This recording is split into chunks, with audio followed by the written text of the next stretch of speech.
So, hello everybody. So my name is Kelly Rimbert. If you don't know me already, I'm from the Southfield Library. And we're here today to talk about whatever questions, concerns we've got in the marketing world. So about how to better our libraries, because by working together, it improves everybody in the state. So I'll open it up to anybody have any questions, concerns, things they want to bring up to the group. You can put it in chat or unmute yourself and join on in.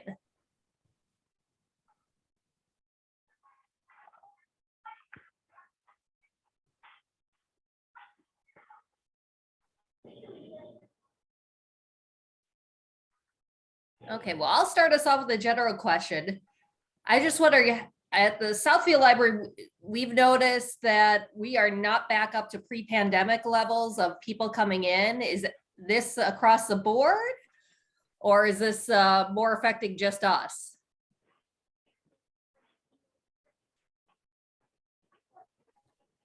This is Cindy from Bel Air, and it's not just you.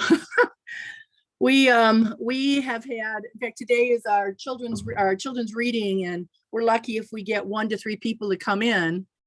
The special events, we're getting people. You know, I mean, like we had a family reading night on Thursday and got 34 people here, so that's a lot for us. You know, we had 200 and some people here Saturday for art show and bake off, but the weekly story times, we can't get people to come in, so. I don't know what the solution is. I don't think it's fear anymore. I really don't. I think it's just not, they got out of the habit of coming, I think.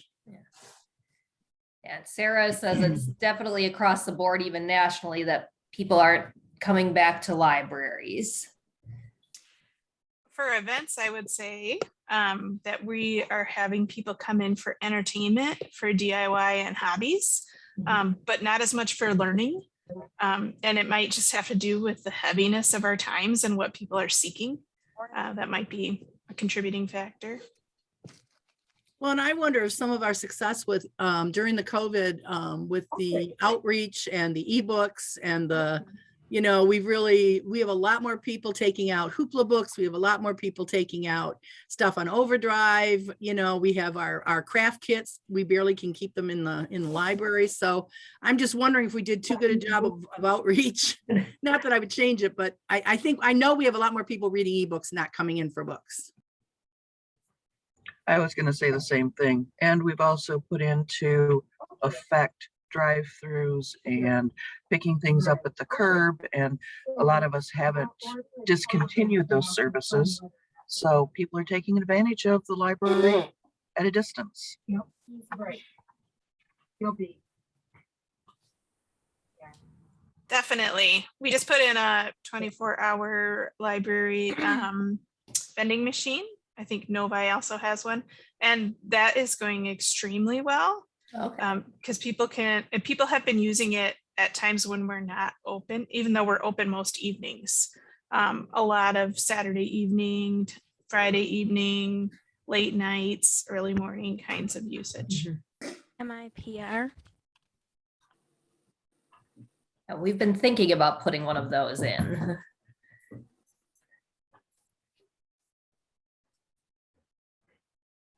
And Katie just asked you, Sarah, she said, that's very cool. Where did you get that? I'm thinking that's a 24-hour library. Yes, it is. It's an Envisionware product. It's pricey, but compared to the thought of maybe putting in another branch, it's not pricey. Yeah. It's all in, your frame of reference, I guess. Yeah, that thing. Katie says, yep, thanks. And that is for sure.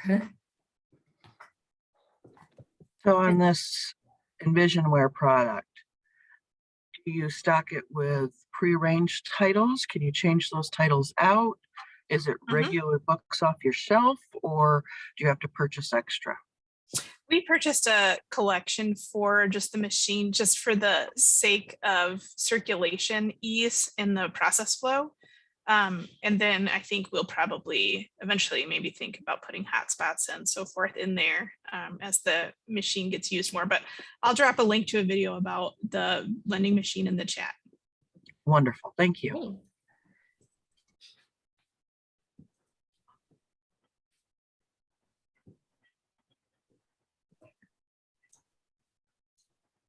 Does anyone have any questions for the group?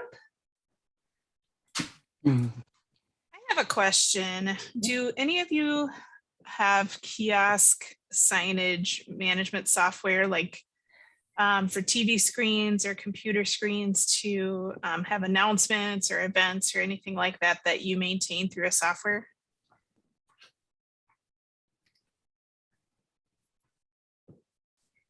Katie use put it Screenly? Screenly, yeah. Okay, cool, thanks. We're looking for that now that we're in the middle of budget research and pitching, so I appreciate the help. Oh, thanks, Farrell. I had not heard of Industry Weapons, so that's really helpful. I can tell you, can you hear me okay? Yep. Okay, with Industry Weapon, what I liked about their particular system is that, because we have multiple branches, being able to schedule our programming to only show for those, so if it was at a certain branch, it only showed at that branch, so we weren't advertising across branches. For some of our branch staff, they didn't like that because the central location overpowered all of theirs. So if nobody's going to stand there for hours and like watch the digital screen go by. So that seemed to really be helpful, but it can get a little pricey if you do it that way. So just something to keep in mind. Thanks. I do have a question. Before COVID, we had a nice turnout for our seniors group each week. And since COVID, we are struggling. We're down to once a month and have almost nobody show up, maybe 3 or 4 people. Anybody have any ideas how I can build that back up?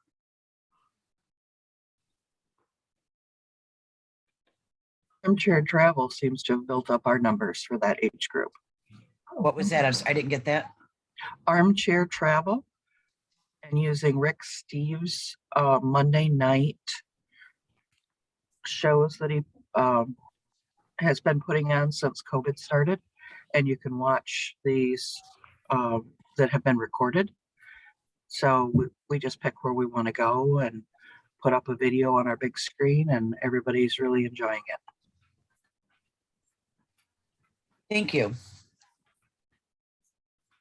We've been trying to incorporate more live streaming. We're investing more money into putting better equipment into our audiovisual equipment in our conference spaces and things like that, where we have our bigger programs that people can attend online as well. I still think there's a significant number of people that are wary of travel and coming into a public space like a library and being together. So that's enabled us to accommodate. So far, we just started doing in-person programming again. This enabled us to accommodate people that still want to participate in a program but don't want to physically be in the same space. So we're hoping to offer that as much as possible going forward to do that, so we can continue having people join us. And Farrell, do you have a specific like software system you're using for that that's working well for you? Excuse me, I'm sorry. Wow, wrong pipe there. We have multiple different things. When we're using Zoom, we have a camera. It's called Movi, I think it is. It's like this big. It's not huge. It's probably about yay big, and it goes like in the middle of a room, and it follows your voice. Whoever's speaking, it'll go to that person, and it connects up to. You can connect it to Zoom or Facebook or whatever you're going to be using to live stream your event, and they could watch it. So like our board meetings are happening like that now. You can attend online by watching that. So there are lots of cameras. It looks like there are people coming up with right here that you can utilize those. But we're actually putting in better like audio visual systems within our conference spaces, so we have better quality, especially the bigger rooms. Like the audio can get really muddled, to be able to fix that. But so far we've been utilizing Zoom for the most part to be able to do live streaming, just using that camera to connect to Zoom. And then for like the audio, are you doing just off the laptop then? Or does the like the movie camera you mentioned, does that have a mic in it as well? Yeah, it does. It picks up Okay. people speaking. Yes. Yeah, it makes them feel like they're there almost. Yes. Yeah. It literally it can get it's a little crazy with masks. So when people move, it starts shifting back and forth. So it has a little hard time picking up people talking because of masks, we found out, but it does work really well. As far as remote viewing, if you check out January series at Calvin College, they put in a dual where we show it live at the library, but people can also watch it taped. And their process in the last 2 years has been seamless. So I'm not sure what they're using, but they would be a great resource for us to get in touch with for what they might be able to provide. That's great to know who's doing it right and to be able to emulate them. We've been utilizing something similar as well. When we record programming that's happening online, if we are using, typically right now we're using Zoom, if we record those, we make them available. Our videographer will edit the footage and add a, opening and closing caption to it or some kind of imagery. And we post it on we have a KPL TV is what we call it, where we post those videos so any programming we do online, if we were able to record it, we post that there so people can follow up and watch it at any time.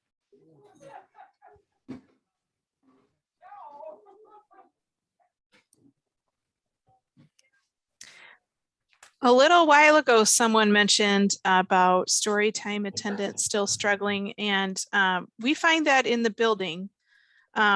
But we found success with just trying lots of different kinds of story times. And in order to do that, we used to do one for different age groups like babies, toddlers, preschool. We ended up doing all ages family ones to make it simpler so that we could offer it in different formats instead of for different ages. So I just put a link to the description of the options available in the chat if that's a question for anyone. Thank you. Has everybody gone back to in-person programming for kids? Because we have not. We're thinking in the fall we will, and try to do outdoors in the summer.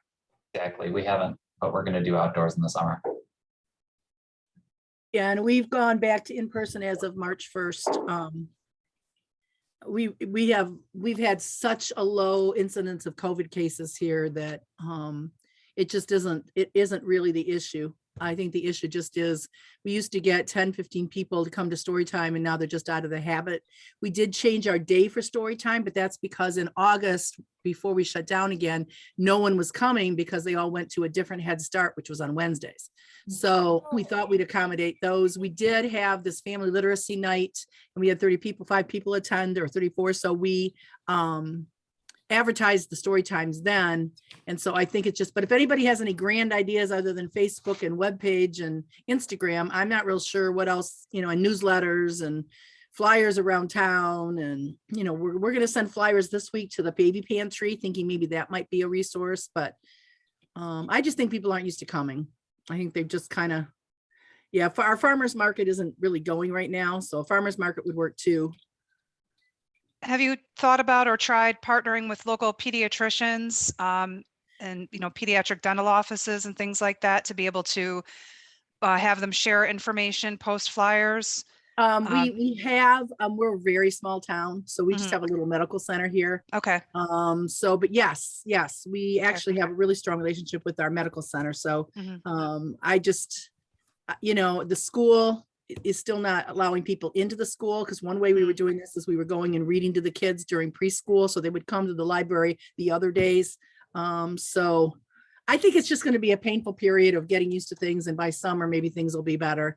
I don't want to stop doing it. We did take Sarah's idea. We actually went the opposite way. We had parents, we actually had 4 families request that we do a lap sit because they didn't want their kids, they were too young, and they didn't want them doing crafts and having snacks and stuff. And so we are getting some people in for the lap sit, so maybe it'll just kind of grow. I think it's just something I got to have to live through. We did the other problem is we were on Facebook for a year and a half, and we were getting upwards of 40 and 50 people on Facebook.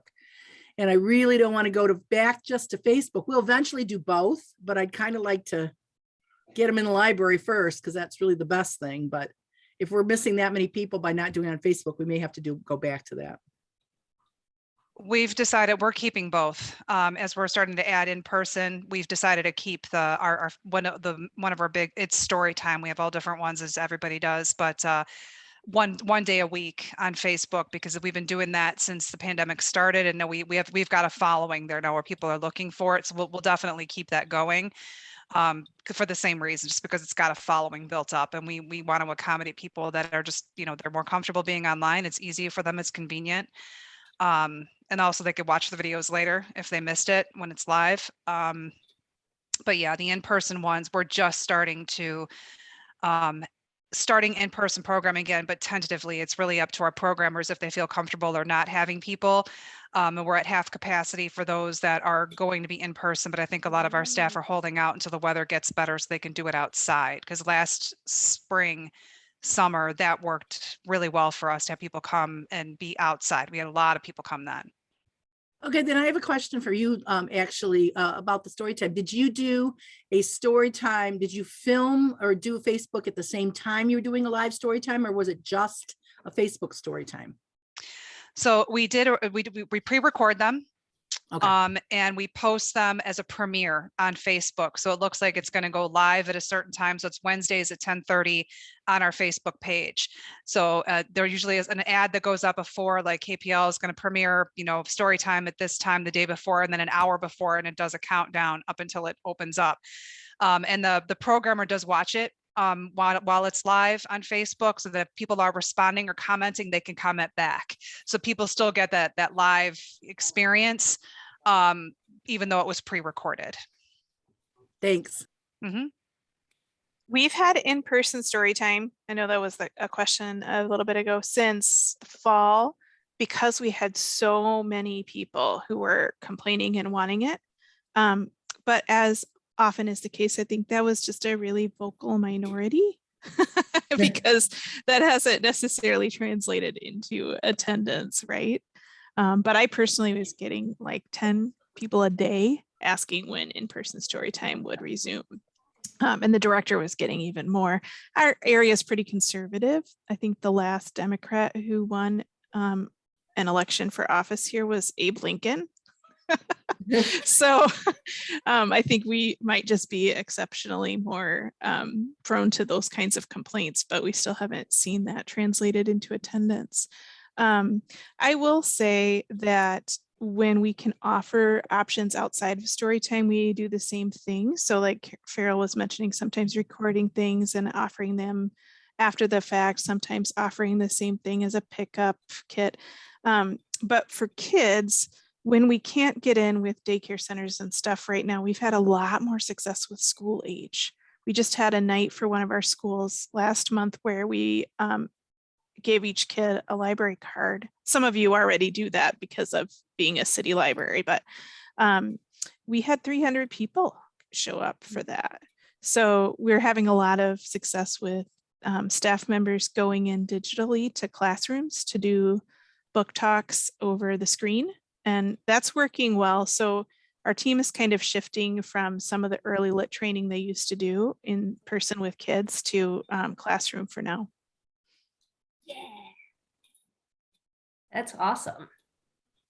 And Trevor and Megan have put in the chat that they've been doing in-person story times, and they started off slow, but they have been picking up. And that Trevor, who's from Oak Park, mentioned that they're back in the getting requests for school visits again. So, and then Katie put in the chat some tips of places to submit your events to, especially if you're in the Metro Detroit area, or if you have a local patch, if you're in Oakland County, Oakland 115, and then that there's a quarterly magazine called Put Your Community Name In Today. And if that's published in your area, to make sure to submit that. But I love the idea of that you're having success with the school age kids. That was actually really surprising. We actually got those calls out of nowhere, and the school had been notoriously difficult to communicate with. And I think we have like 4 or 5 different classes set up, which is like just a great surprise considering Storytime hasn't been incredibly popular lately. That's great. And it's always lovely when, places you've been trying to connect with just reach out to you. All of a sudden it's like, yes, yes, thank you. Right. Yeah. The kind of upper echelons of the school district are always a challenge. The principals, the director had 0 luck with, and then a librarian from the school and one of the teachers reached out, and it's like, that's all we needed. So it's working out great.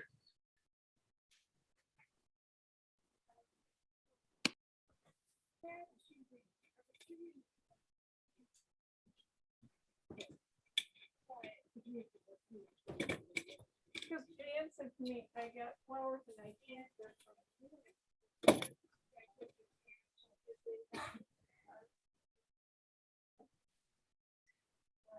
All right. Who else has a question for the group? I have a question about media relations and how are people best communicating with their local media these days in terms of being able to promote Kalamazoo. When we lost the Gazette, MLive is really not focused on Kalamazoo. And unless you're paying for a lot of money for a digital ad, that's not going to do anything, which I refuse to do anymore because I get such a more bigger bang for my buck on a Facebook ad.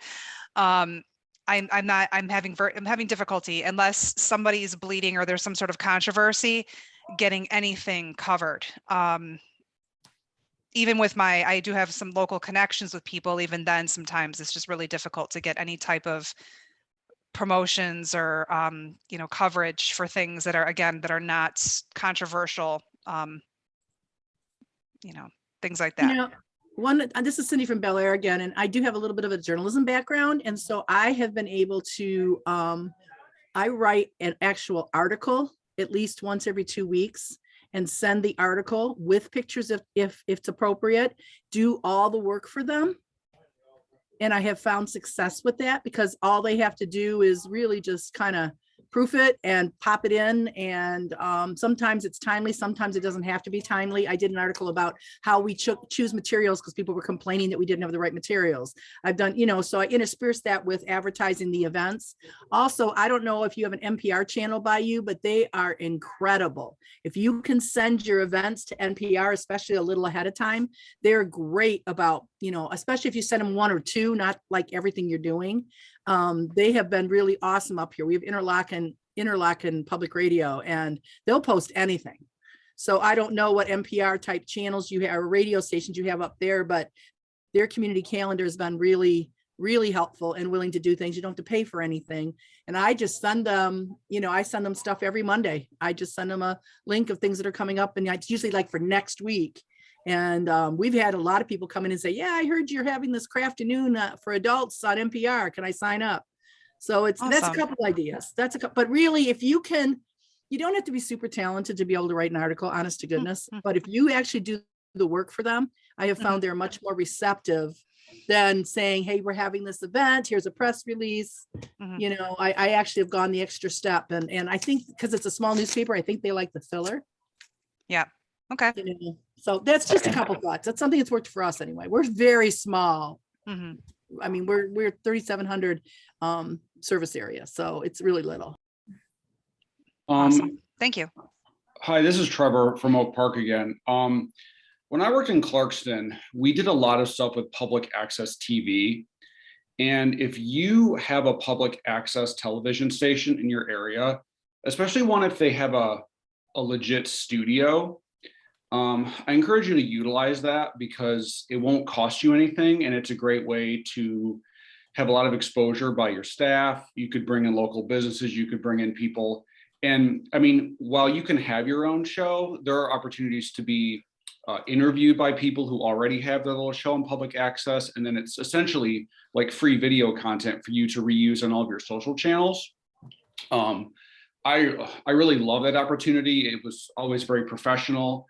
And it made the library look really good. I ended up hosting a little show for a little while, just kind of because I was asked. I originally had said, no, I have no time for that, but it ended up being really fun. So I know not everybody has one, or if you do, it's not really close, but I encourage you to look into it because it won't cost you anything.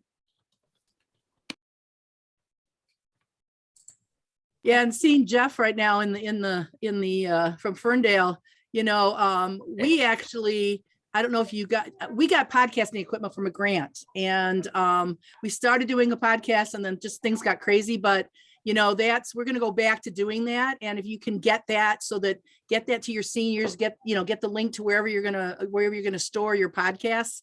I'm not super good at that kind of stuff, but I'm not going to let it stop me. And it's basically just a matter of talking. I mean, that's really all it is.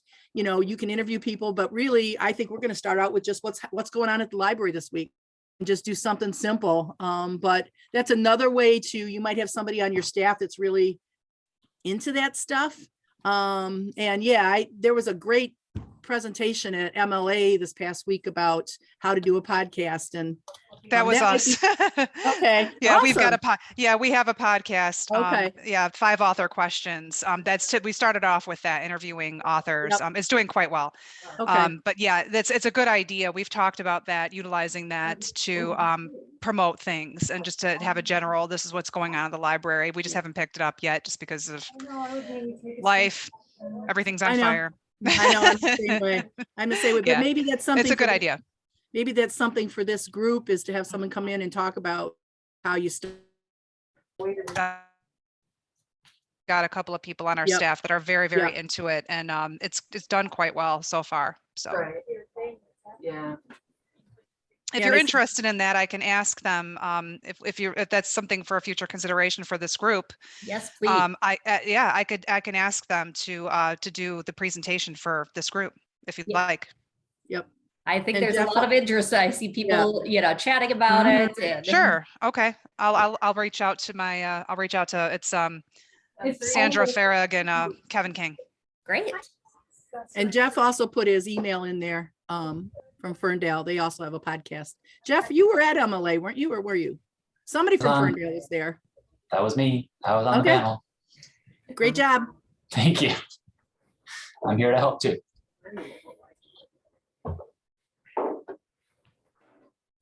I just feel like when I'm an old lady, living by myself, And we've had, I'll just say a little bit what's been going on in the chat for those that aren't reading that as well. One, we had a question about giving the contact info for NPR.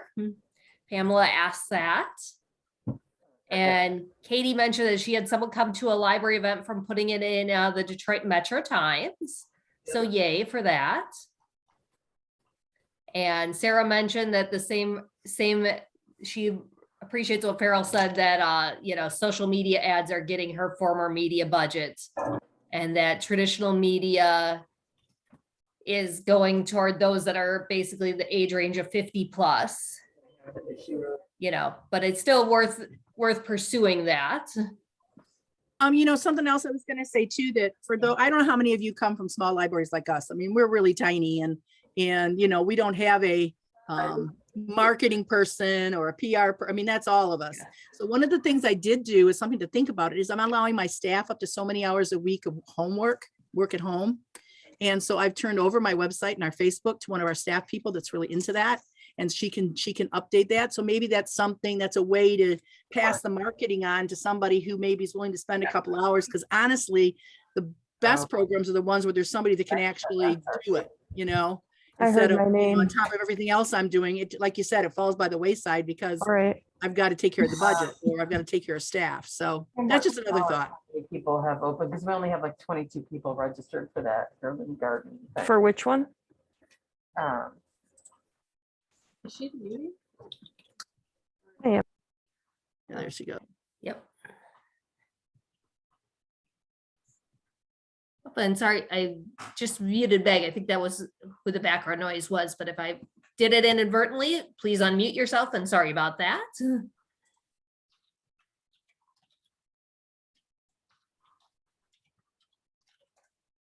no problem.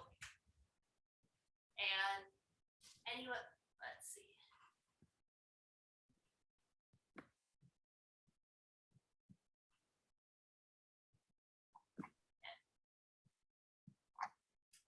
Anyone else have questions? There's more out there. Come on. I will add a quick thing to the comments earlier about submitting free content to traditional media when ads aren't working. One of the things that we've been doing here is working with our hyper local AM radio station, which a lot of that 50+ audience listens to. And we're doing 60-second book reviews that we record and submit, and they play them on air. And then we also keep a web page on our site that keeps them more permanently. So that's just another idea for ways to provide free content in an age where ads aren't working as well. Great. I don't want to dominate, but also my other question is TikTok. Is anybody using it? And how successful have you been with it? Fairly. Yeah. As a follow-up to that, I recently participated, I watched the webinar on social media and the most recent recommendations for how to use social media as a library. And bottom line, what I walked away from that was that it's just not advisable for public libraries, giving the risk of being FOIA'd, sued, the whole 9 yards, because even though as a limited public forum, the minute we allow comments on our social media, we become a public forum, which opens us up to all of the above, FOIA and everything else, that it's not worth it's not worth having comments on social media, that the engagement isn't worth it. It's kind of what I walked away with from this particular webinar, which was disappointing when we've put so much work into trying to increase engagement and everything else. But it's happened to us, and I'm sure it's happened to others too, with First Amendment folks and various other, people that need attention, posting things on our social media that have gone out of control. And we actually dismantled our comments for temporarily because of the fact that our staff was getting personally harassed. I mean, we do have a social media policy against that. But again, like this webinar was explaining, that even our ability to ban or correct or delete or anything else like that puts us at risk, because what one person considers harassment might not be considered harassment, under the eyes of the law, and we would lose. So I don't know. I guess my question is anybody else, allowing comments? I'll find the link for that and post that in the. I just posted it because I watched that one as well. Okay. Yeah, so I'm wondering if anybody else has had any issues recently with having social media, if you've made any changes in terms of, comments or any of that. Well, I'll jump in. I've watched that as well. And I took it with I know we've personally not had many issues. We've had some comments, but most of them fell under the spam and you could delete them. And we, being the city of Southfield, does subscribe to an archiving service for all of our social media. So in case of a FOIA, we're covered there. But I think we get so many great comments and community conversations that it's worth that risk. And if something like that happened, I would just try to bury it and okay, here's 10 more posts today. Right. I agree. It's unfortunate. But I often think that there's so many people who will comment on a post and positively, patrons who love us, people who want actually information or asking questions, not negative posters, but posting a comment. They might not be someone who's liable to call the library for more information or come into the library for more information. It might be that this is the only opportunity to talk to this person. So there's value there in connecting with them. And it's just unfortunate. I mean, it's just a slippery slope. Our city hall is going to have to not have comments. Our public school is not going to have comments. We all have social presences. I guess we just shouldn't call it social media anymore. Yeah, that's where I'm struggling with this, because I'll be honest, from my perspective, I do not like changing things off of an issue with a small group of people that will get bored with us pretty quickly and move on. Right. Based off of that, right now where our pressure is coming from is internal, our staff. we shut it off because we received so much pushback from our own staff that felt victimized by, being harassed and things like that. And it has gone super far for some of them, over the years. And I could totally understand the concern. And I think the leadership on our side was like, just shut it off for now, just to protect our staff. And that's the hard part. You balance this thing as, as a marketing person and somebody who knows social media really well. I'm like, that's the whole point of social media. Where right now, this is a digital billboard. Yay. Right. I don't want to spend any time working on this if all you care about is a digital billboard and sending out information. I don't like that. That's not how that's supposed to work. But on the flip side, we've got staff saying, why are we allowing people to comment? It's really difficult they're not buying the engagement and the fact that the whole point of social media is to be social, and allow people to interact with us that way as the reason to keep up comments, given that they may fall victim to harassment. So that's, I don't know if anybody, it might just be us right now. I'm hoping this will change. It's absolutely terrible. It's really terrible. I feel so bad about that. I'm hoping that it changes. I just didn't know if anybody else was dealing with that right now, because I know my team is very disappointed. They worked very hard on getting the engagement up. And we were doing, it was so good. Watch us, all the arrows pointing up in our, stats. This is great. And it was like, shut it down. I'm like, what? Because this group that is already bored with us and has moved on, is made some problems. It's frustrating. It is. We've never got anything that worse. At worst, we just get the grouches who want to say that the library isn't worth money, you know what I mean? Or isn't worth the taxpayer money, et cetera, et cetera. And usually they've aired their grievance and they get bored and move on and they forget about it. But often we post about something and someone comments and tags their friend and says, look at this cool library event. Sally, we should go. That's like the majority of our comments. Same. And that's the part that's frustrating. We're losing a big opportunity here. Right. Yeah, that's frustrating. So, okay. Sorry, I guess it was more of a vent than a question, but no, and I feel sorry for your staff that's, I agree. I don't want to turn off commenting in general if it's just negative comments toward the library, but I guess, yeah, I can see where your administration's coming from when it's personal attacks against the staff members. Yeah, we've got people, some of these people have gone as so far as to find, if a staff member was featured in a video or things like that, these people have hunted down their personal social media, their home phones, their business phone, the whole 9 yards. It's been pretty extreme. So I totally understand the concern. I want to protect my staff too. I'm just hoping that this isn't going to be like this forever. I'd rather not have social media and spend the time on it than post a bunch of digital flyers. So to me, this is what I'm doing, is posting digital flyers.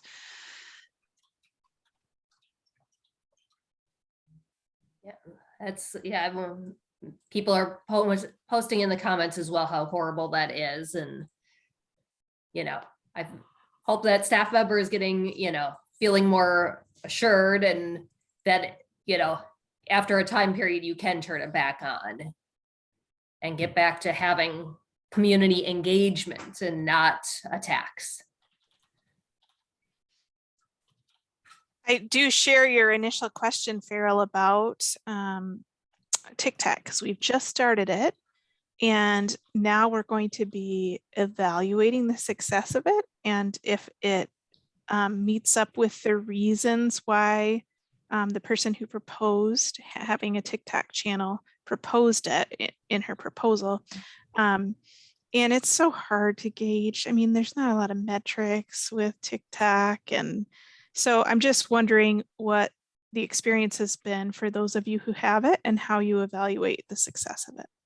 Our circulation staff has I'm actually never out there anymore. I don't know if this is a spoken survey or if they actually have a little slip out there, but they ask folks what inspired them to come in and get their library card. And they included one of the bullet points to be TikTok.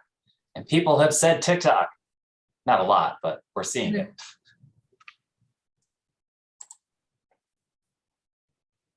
And I know Katie just did a webinar. Unfortunately, I was not able to attend because it was the same day we changed our mask policy. So I was busy changing signage.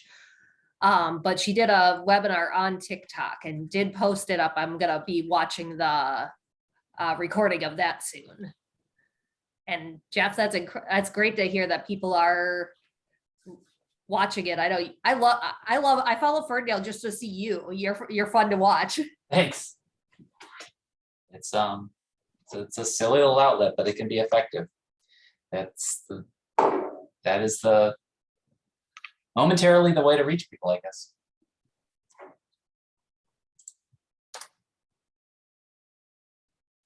And Katie's gonna post in the comments the link to that chat about TikTok. Thank you.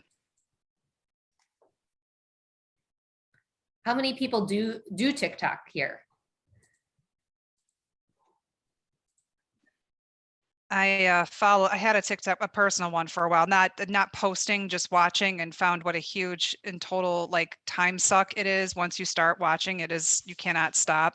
And I was like, okay, I had to delete that. So I don't know how effective it would be for us as a library. We're thinking about it, in particular, this one, our director had seen this and really liked it, where a bookstore had done brief book reviews on TikTok. And then they had a display at the bookstore that said, as seen on TikTok, and it had all of the books that they reviewed on one display. So that I think that's where we're going with it. We want to do something like that.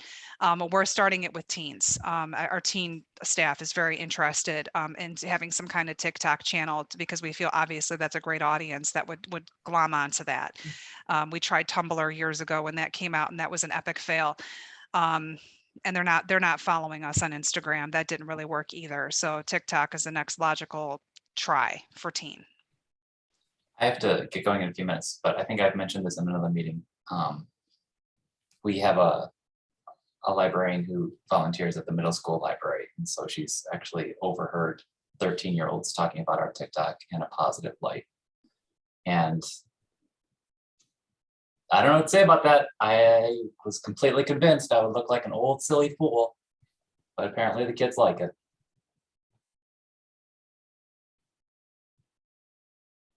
Well, being a silly fool at times can work for all of us. I know I was out at an event recently donning my Cat in the Hat hat. So right. I gotta roll, everybody. I actually have to start a podcast.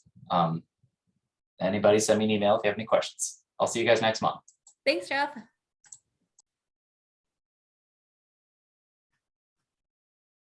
But I like that idea of the TikTok where you're tying it in both to the book reviews and to do the display, so they feed back into each other. You'll have to let us know if that has success for you. Yeah, we haven't gotten it quite off the ground yet, but the goal is to try to do that and see where we can get with it. We hope. It's always difficult trying to connect with teens on any level. They are the hardest audience. As soon as we think we've got them figured out, they run away screaming, no, no, don't communicate with us. And if you've got them figured out, by the time you've got it figured out, they're no longer teenagers. So exactly. And there's something else new out there. Yeah. Teenagers are like Facebook. As soon as you think you got it, they run away or they change something. Yep. I miss the good old days when all you had to do was provide pizza. It still somewhat works, but Yeah. that was really difficult to do when we were doing it online. We actually were sending out, we're trying to do, as barrier free as possible. And that was next to impossible because even sending people coupons, so that's assuming they can even go get the pizza. So that was really difficult. But it's one of the things about in-person programming that we'll enjoy again is that the kids, they come after school and they're hungry and, try to feed them and Yeah. entertain them. Mhm.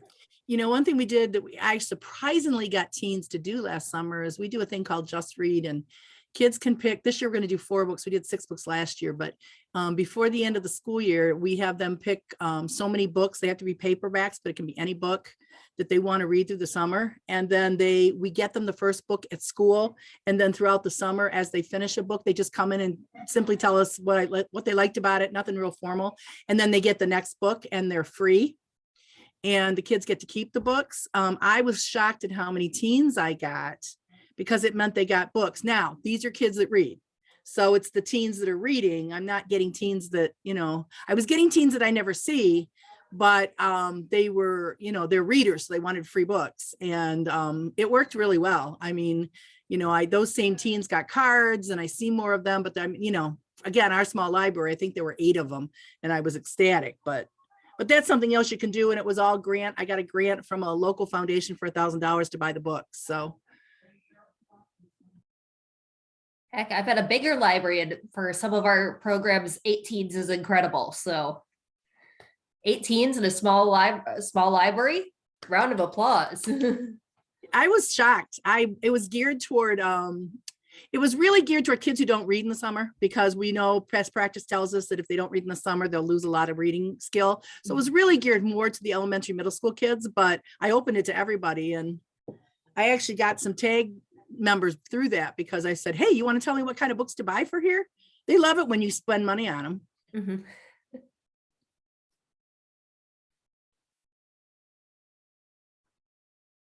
anyone else have any good teen tips?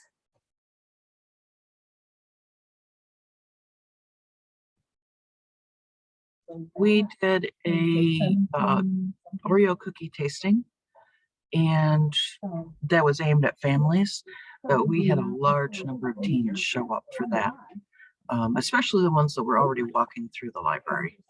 It was over 90, and we were expecting maybe 30. I hope you didn't run out of Oreos. Gluten-free. We ran out of gluten-free, but Okay. everything else we had enough. And the gluten-free actually was one of the top choices. Really? Oh. We've had some success with, we've all along, especially during when we were shut down and we were doing curbside, our take-home kits have been really popular with teens. We were surprised. We typically go through them really quickly. We recently had a program, Zombie Barbie, which was, take home it was like a really cheap, dollar store Barbie doll, scissors, glue, markers, anything just to kind of turn your Barbie into a zombie. Super popular, even though that one also became a bit of a social media nightmare. We were accused of basically Satanism and promoting self-harm and suicide in children. It was awesome. So we ran a little, but the kids loved it. The point was that that those bags were gone in 5 minutes. But zombies are popular with teens, of course, and pretty much every age group. Dungeons and Dragons has been going really well for us in terms of participation with that. A lot of the online stuff, which I know we worry about barriers and things like that. But once we were able to start having in-person programming again, we were doing Dungeons and Dragons, the original board game, in person, and that was really popular. We had a lot of kids showing up to do that. So that one still regains, and of course, video games. We've now have a better video game system. So of course, we've got kids coming every single day to play.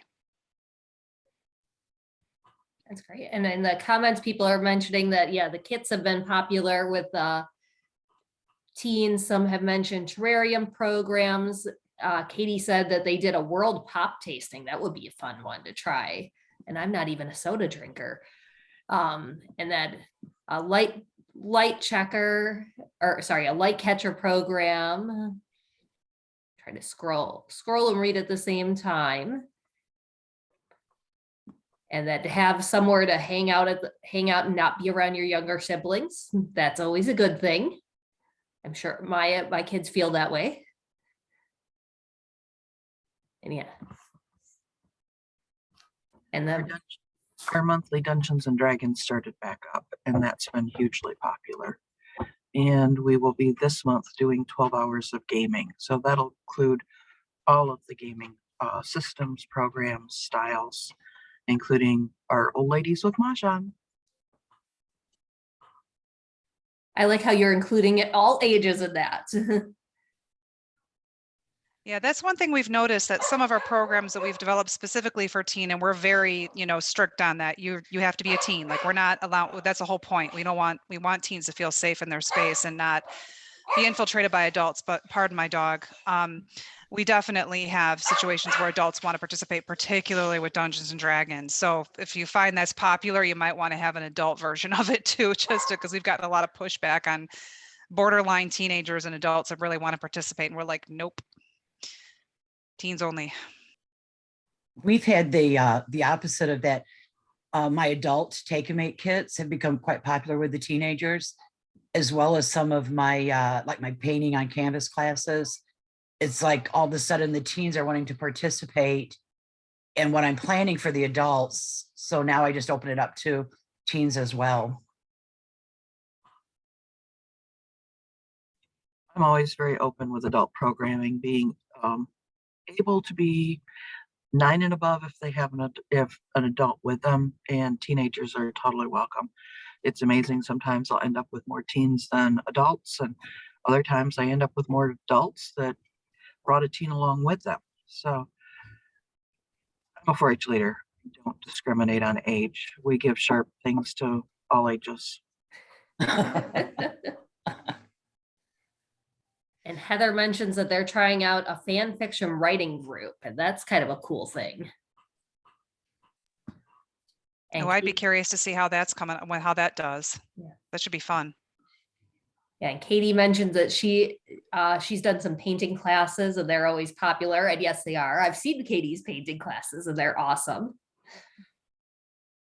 We have a Bob Ross style, let's paint happy trees, and that's always gone. Like so we have the kits ahead of time for pickup, and then they can watch online and and then share their work afterwards. That's always really popular. And we're trying at the moment, we have tiny art kits, and we're asking people to be inspired by a poem and then turn them back into us. And we're going to put them on a display with poetry books in April. So far we've given out 18 of our 24 kits, and now the real trick, can we get them returned?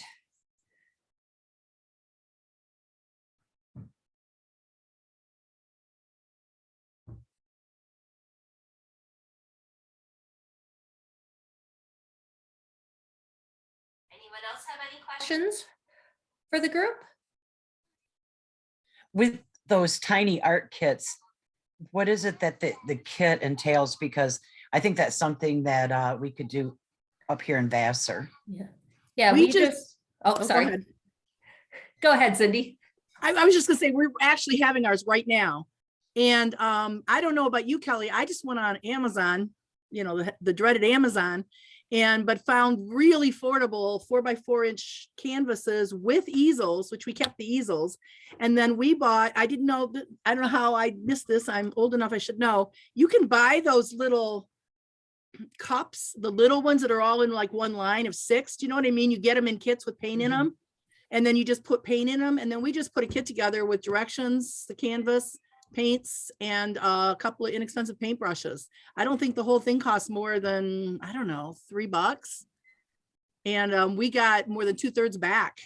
Oh, that's How about great. you? I don't know what do you use, Kelly? We also went on to Amazon, and we literally just bought the easels and the little canvases, the strips of paint, and tossed a paintbrush, and we tossed ours in paper bags and put a cute sticker logo on it. And I don't know how many we're getting returned, because ours are going out right now. Yeah. I was very surprised. Honestly, I did it as 5 to 105. Really, we would take them any age, but we got more adults back than we got kids. We got plenty of kids, and usually that's what returns our stuff. But we have some absolutely gorgeous paintings, and we just did it as a show. We just called it a tiny art show. It wasn't juried. Nobody voted for anything. It was just, and then after a week of display, then they can come get their little canvas. But it's a great idea. It's relatively inexpensive, and you could gear it toward my board wanted me to gear it toward reading. I didn't actually do that much, but you could, have them do their favorite character, their favorite book, or whatever. But I would highly recommend doing it. It's pretty affordable. It's almost passive, and it's really, really easy. We just did it. We called ours Tiny Art Show, where we post, we had a lot of attendance, a lot of people participate in it. And we did displays at each one of our locations. And then people were able to, people are kind of little mini exhibitions. And then we posted it on our Flickr account, which I'll send you the link to so you guys can see the results. We had some pretty good, really good, creative art, but it was really popular. It was something we just decided to try, and it worked so well, we're definitely going to do it again. And then we have a conversation going on over in the chat, asking about software or management tools for social media and print marketing scheduling. And so far we have somebody uses Sprout Social, somebody uses the Facebook Business Suite, somebody uses Hootsuite. And then we also got a tip that you can use the dollar stores will have all the supplies for the Tidy Art shows as well. Well, and I don't know exactly what kind of software they're talking about, but we use we use Local Hop on our webpage. And if you're a Michigan library, that's the thing that Library of Michigan helped get us a big discount on. And you can do so much with that, including reservations, tickets, all that stuff, so that you don't have to go outside your webpage necessarily. So it's called Local Hop. With the discount from Library of Michigan, it's like, I don't know, $118 a year or something, but I don't know what they're looking for in the chat, but that is one way you basically put in an event and you can have tickets, whether they're free or not. You can have people make reservations, the whole thing. You don't have to go through Envisionware or any of the more expensive places. So anyway, it's called Local Hop. Yeah. And Katie actually just clarified her question. She was thinking about more time management and how do you organize your own time. And somebody mentioned they use Agora Pulse for scheduling social media. For me, it's just a calendar for, I'm literally popping in, okay, make sure I try to spend about an hour a week scheduling out certain social media posts ahead of time. And then I try to do it when I put an event up. Also spend that time to schedule a post to hit on social media like 2 days ahead of time or the day ahead of time, depending on what type of program it is. And somebody mentions they use monday.com for managing time projects. Somebody's Trello.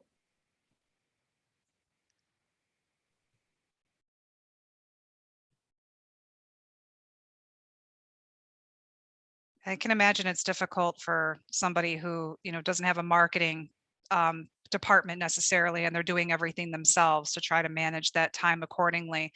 We're fortunate that we do have a marketing, team that is able to dedicate our time so that staff doesn't have to do that. That's our job. But we, in terms of managing projects and keeping on top of everything, we use Trello. We also have a request system built into our intranet, which allows our staff to make requests. So we can deliver on their needs per deadline basis. And it's another communication tool we utilize with our staff to be able to go back and forth. This one's a third-party software we just recently purchased called, it's a ticketing system called Happy Fox. Unfortunately, none of these things, Trello is free. If there's a basic account you can get for free. But then I think a lot the more advanced tools and things like that you have to pay for. Sprout is definitely not free. It's expensive, but it's for us it's been worth it just because the analytics are accurate. With Hootsuite, with our free account, even we were doing a nonprofit paid account, they were constantly crashing, and we weren't getting actual decent analytics from it.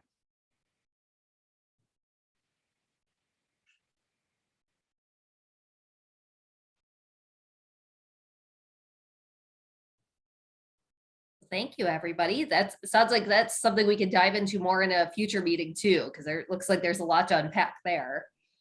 But I know we're at an hour now, and I want to respect everybody's time. So does anyone have any final questions or thoughts or words for us before we hop off for this month?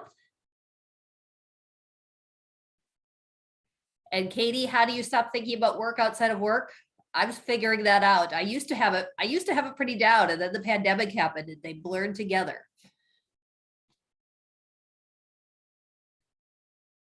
Well, thank you for everybody. We'll talk about time management skills and lots of other things in future meetings. We'll be back here the third Tuesday in April. So thank you, everybody.